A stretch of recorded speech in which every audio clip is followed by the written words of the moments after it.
সুপ্রিয় শিক্ষার্থী বন্ধুরা, সবাইকে বাংলা সম্ভারের পক্ষ থেকে জানাই স্বাগত। প্রতিনিয়ত বাংলা সম্ভার বাংলা ভাষা, সাহিত্য, ব্যাকরণ এবং বাংলা শিক্ষাকে সহজ সরল করার লক্ষ্যে নিয়মিত কাজ করে যাচ্ছে।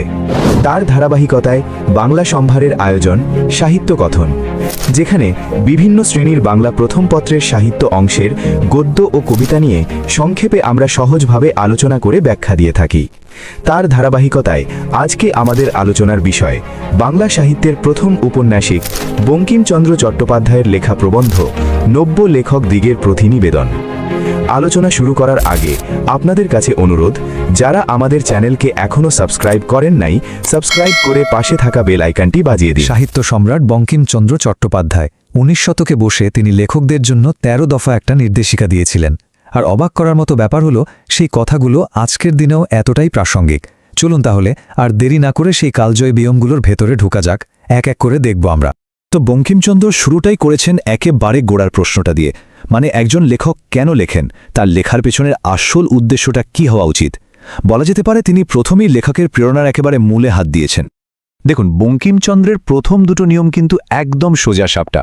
তিনি পরিষ্কার বলেছেন, যশের জন্য লিখিবেন না, মানে নাম ডাক বা ফেমের জন্য লিখতে বারণ করেছেন। কারণ তার মতে ওভাবে লিখলে না হবে যশ, না হবে ভালো লেখা। ঠিক একইভাবে টাকার জন্য লিখতে তিনি নিষেধ করেছেন। আজকের দিনের সঙ্গে যদি মেলান, তাহলে ব্যাপারটা অনেকটা ভাইরাল হওয়ার চাপের মতো, তাই না? যখন লক্ষ্যটা শুধুই ভিউজ বা ক্লিক, তখন মানুষকে যা খুশি তাই খাওয়াতে গিয়ে লেখকের নিজের যে বলার কথাটা সেটাই হারিয়ে যায়। এর বদলে উদ্দেশ্যটা হওয়া উচিত অনেক বড় কিছু। তাহলে আসল উদ্দেশ্যটা কি? বঙ্কিমচন্দ্রের মতে লেখার একেবারে মূলে থাকবে দুটো জিনিস, সত্য আর নৈতিকতা। তার 4 নম্বর নিয়মে তিনি খুব স্পষ্ট করে বলেছেন যে সাহিত্যের একমাত্র উদ্দেশ্য হল সত্য আর মানুষের মঙ্গল। আর এর বাইরে অন্য কোনো কারণে কলম ধরাকে তিনি এটাকে একটা মহা পাপ বলেছেন। ভাবা যায়? বেশ, উদ্দেশ্য তো বোঝা গেল, কিন্তু শুধু মহৎ উদ্দেশ্য থাকলেই তো আর ভালো লেখা হয় না, তাই না? এর জন্য দরকার দক্ষতা, বা যাকে বলে লেখার ক্র্যাফট।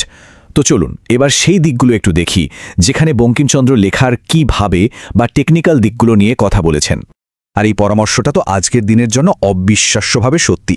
বঙ্কিমচন্দ্র তার 5 নম্বর নিয়মে বলছেন, যা কিছু লিখলেন সেটা সঙ্গে সঙ্গে ছাপাতে দেবেন না, কিছুদিন ওটাকে ফেলে রাখুন। তারপর যখন আবার ওটা নিয়ে বসবেন, দেখবেন নিজের লেখাতেই কত ভুল, কত খামতি চোখে পড়ছে। আজকের এই পাবলিশ বাটন ট্যাপার যুগে এই ধৈর্যের কথাটা কিন্তু আমাদের সবার জন্য একটা বড় শিক্ষা, তাই না? এরপর তিনি কয়েকটা জরুরি কি করা যাবে না তার একটা লিস্ট দিয়েছেন। যেমন জোর করে লেখায় অলংকার বা রসিকতা ঢোকানোর চেষ্টা করাটা দেখতে খুব খারাপ লাগে। তারপর অন্য কাউকে নকল করা, এটা তো একেবারেই না। কারণ তার মতে নকল করলে শুধু দোষগুলোই কপি হয়, গুণগুলো নয়। আর সবথেকে গুরুত্বপূর্ণ যে কথাটা, যা আপনি প্রমাণ করতে পারবেন না তেমন কিছু লিখবেন না, একদমই না। লেখার দক্ষতার ব্যাপারে বঙ্কিমচন্দ্র ঘুরে ফিরে একটা জিনিসের ওপর সবচেয়ে বেশি জোর দিয়েছেন, আর সেটা হলো সরলতা। তার 10 নম্বর নিয়ম অনুযায়ী সেরা লেখক আসলে তিনি, যিনি নিজের মনের কথাগুলো সবচেয়ে সহজ ভাষায় পাঠকের কাছে পৌঁছে দিতে পারেন। আর এই কথাটা খেয়াল করুন, সকল অলংকারের শ্রেষ্ঠ অলংকার সরলতা। তার মানে তিনি সরলতাকে শুধু একটা গুণ হিসেবে দেখেননি, বরং এটাই তার কাছে সবচেয়ে বড় অলংকার। লেখার আসল সৌন্দর্য কঠিন কঠিন শব্দে নয়, বরং সহজভাবে বোঝানোর ক্ষমতার মধ্যেই লুকিয়ে আছে। আচ্ছা, লেখার টেকনিক্যাল দিক তো হলো, এবার চলুন একটু লেখকের মানসিকতার দিকে নজর দিই। কারণ বঙ্কিমচন্দ্র এটাও খুব স্পষ্ট করে দিয়েছেন যে লেখকের অহংকার বা ইগো কিভাবে একটা দারুণ লেখাকেও একেবারে নষ্ট করে দিতে পারে। তার 7 নম্বর নিয়মে তিনি লেখকদের একটা ব্যাপারে খুব সাবধান করেছেন, জ্ঞান দেখানোর প্রবণতা। তিনি বলছেন, বিদ্যা থাকিলে তাহা আপনিয়াই প্রকাশ পায়, চেষ্টা করিতে হয় না।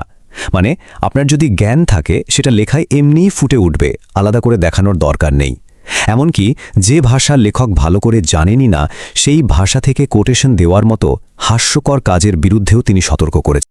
আর এই অহংকার থেকে বাঁচার জন্য তিনি দুটো খুব বাস্তবসম্মত উপায়ও বলে দিয়েছেন। প্রথমত, যে বিষয়ে আপনার যথেষ্ট জ্ঞান বা অধিকার নেই সেই বিষয়ে লিখবেন না। আর দ্বিতীয়টা আরও মজার, তিনি বলছেন, নিজের লেখা নিয়ে গর্ব না করে বন্ধুদের কাছে যান এবং লেখাটা পড়ে শোনান। যদি বন্ধুদের সামনে নিজের লেখাটা পড়তে আপনার লজ্জা লাগে বা অস্বস্তি হয়, তাহলে বুঝে নেবেন ওই অংশটা ভালো হয়নি, ওটা কেটে ফেলাই ভালো। কি দারুণ একটা পরীক্ষা, তাই না? তো এতগুলো নিয়ম তো আমরা দেখলাম, কিন্তু সবকিছুর শেষে বঙ্কিমচন্দ্র এমন একটা নিয়মের কথা বলেছেন যা আসলে বাকি সবগুলোকে এক সুতোয় বেঁধে ফেলে। বলা যায় এটাই হয়তো একজন লেখকের সবচেয়ে বড় অস্ত্র। একটু ভাবুন তো, উদ্দেশ্য ঠিক আছে, নৈতিকতা আছে, লেখার কৌশলও আছে, কিন্তু এই সব কিছুর পরেও কোন জিনিসটা একটা লেখাকে সত্যি অসাধারণ করে তোলে? বঙ্কিমচন্দ্রের মতে সেই ফাইনাল আল্টিমেট নিয়মটা কি হতে পারে? হ্যাঁ, আবার সেই একই শব্দ। এতগুলো নিয়ম বলার পর তিনি আবার ফিরে এসেছেন এই একটা মূল মন্ত্রে, কারণ তার কাছে লেখার আসল প্রাণকেন্দ্রই ছিল এটা। আর এই উক্তিটা পড়লেই পুরো ব্যাপারটা জলের মতো পরিষ্কার হয়ে যায়। যিনি সোজা কথায় আপনার মনের ভাব সহজে পাঠককে বুঝাইতে পারেন, তিনিই শ্রেষ্ঠ লেখক। কেননা লেখার উদ্দেশ্য পাঠককে বুঝানো।